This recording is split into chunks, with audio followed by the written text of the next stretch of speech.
Hi guys, welcome to today's session.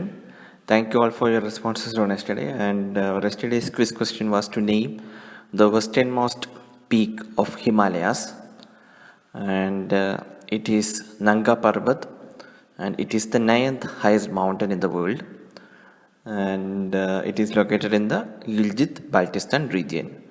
So that is the answer, Nanga Parbat. So guys, let's start today's session. First question for the day, eCovSens, recently seen in the news, is related to option A, online platform for volunteers engaged in COVID management. Option B, electronic device for detecting temperature. Option C, sterilizer solution developed by IIT Madras. And option D, biosensor that can detect the novel coronavirus in saliva samples.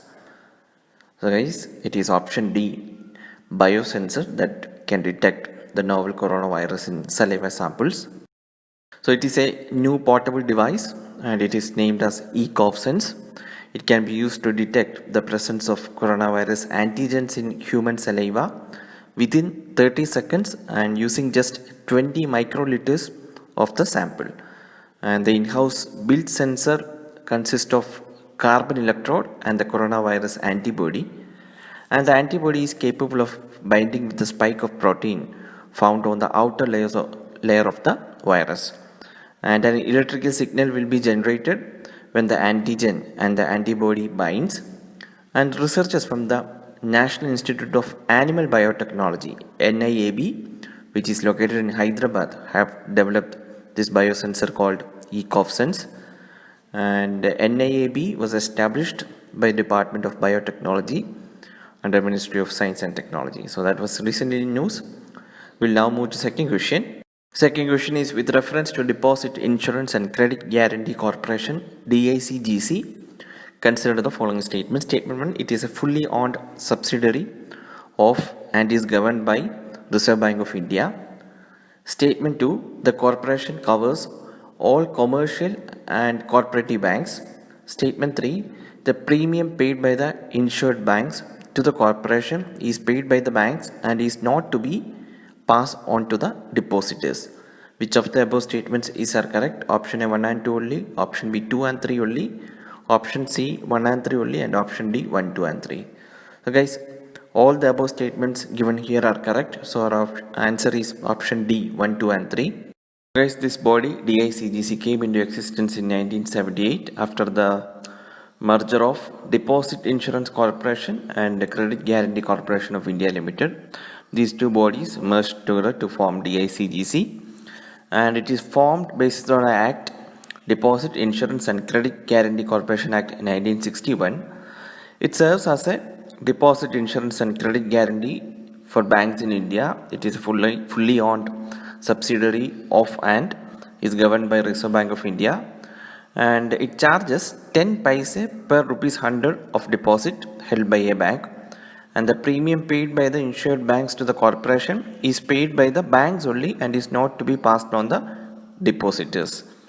And DICGC last revised the deposit insurance cover to 1 lakh in May 1993, raising it from 30,000 rupees since 1980. And this protection cover of deposits in Indian banks through the insurance is among the lowest in the world. So that recently they revised this 1 lakh to 5 lakhs.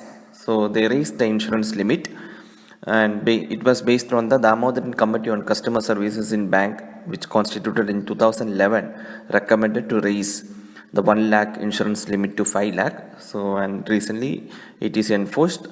And banks including regional rural banks, local area banks, foreign banks with branches in India, and cooperative banks are mandated to take deposit insurance cover in DICGC. And recently the failure of PMC Bank, that is Punjab and Maharashtra cooperative banks, reignited the debate on the low level of insurance against deposits held by the customers in the bank.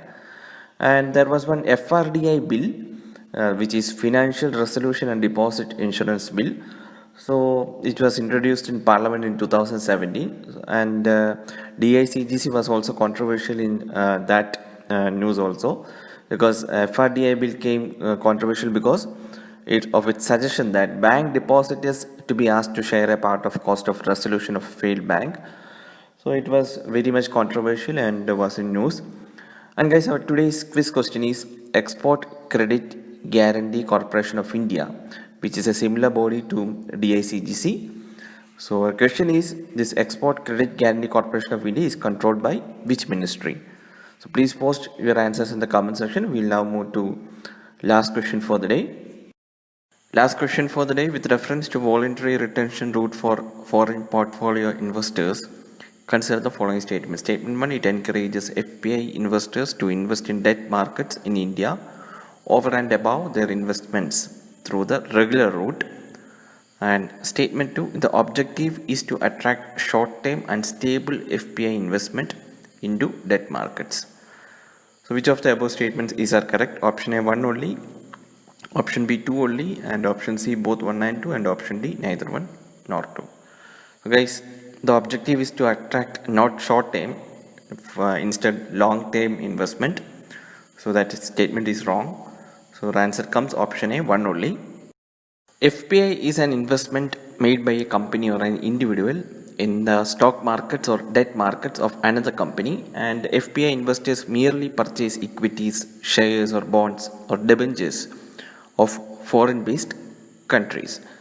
And VRR, that is our voluntary retention route, it is a new channel of investment available to FPIs. It is to encourage them to invest in debt markets in India over and above their investments through the regular route. And the objective is to attract long-term and stable FPI investment into debt markets while providing FPIs with operational flexibility to manage their investments. And this scheme, VRR scheme, allows FPIs to participate in repo transactions, that is buying government securities, and also invest in exchange traded funds that invest in debt instruments. And this new investment route was proposed by the central bank in October 2018. And at a time, the rupee was weakening against the dollar very sharply. And there were also talks of a special NRI bond scheme to attract more dollar funds into the economy and stabilize the rupee. And this VRR is different from regular FPI investment. Like guidelines says that investment through VRR will be free from macro-prudential and other regulatory prescriptions applicable to normal FPI investments in the debt markets, and provided FPIs voluntarily commit to retain a required minimum percentage of their investment in India for a period of their choice.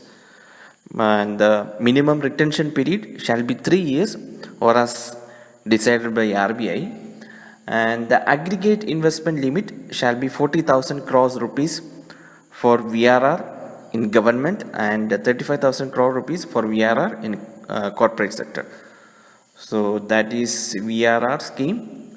So that's it. That's all for today, guys. We'll meet tomorrow with another set of questions. Please post answer to the quiz question and use scores in the comment section. Thank you for watching.